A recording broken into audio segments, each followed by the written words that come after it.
இந்த மாதிரியான ஒரு போஸ்டெல்லாம் வந்து தவிர்க்க கூடாதா அப்படின்ற மாதிரி இப்போ சமூக வலைதளத்துல பேசப்படுதுன்றது தான் சார் இப்போ இங்க என்ன காஞ்சிபுரம் பெருமாள் கோயிலுக்குள்ள தீச்சிதர் பண்ணி இது மாதிரி பண்ணிட்டாரா எங்க விஜய் அவர்கள்? சொல்லுங்க, என்ன பண்ணாரு? ஏதாவது அசிங்கமான ஒரு ஆதாரம் இருந்தால் காட்டுங்க எனக்கு. விஜய் வந்து திரிஷாவை இப்படி பண்ணிட்டார், காட்டுங்களேன். ஏன் வந்து ஒரு வியூக அடிப்படையிலேயே பேசுறீங்க? அந்த அம்மா வந்து சக நடிகை. ஃப்ரெண்ட்ஷிப்பை யாருமே இங்க கொச்சைப்படுத்தல சார். எல்லாருமே கொச்சைப்படுத்துறவங்க யாரு தெரியுமா? விஜயனுடைய வளர்ச்சி பிடிக்காதவர்கள். இப்போ உங்களுக்கும் பிடிக்காம போச்சு, அதுதான் உண்மை.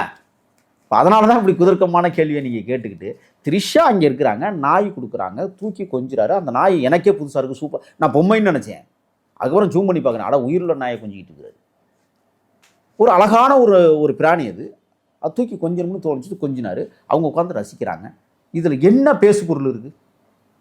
த்ரிஷா ஒரு பெரிய நடிகை, விஜய் மிகப்பெரிய நடிகர், மிகப்பெரிய அரசியல் ஆளுமை.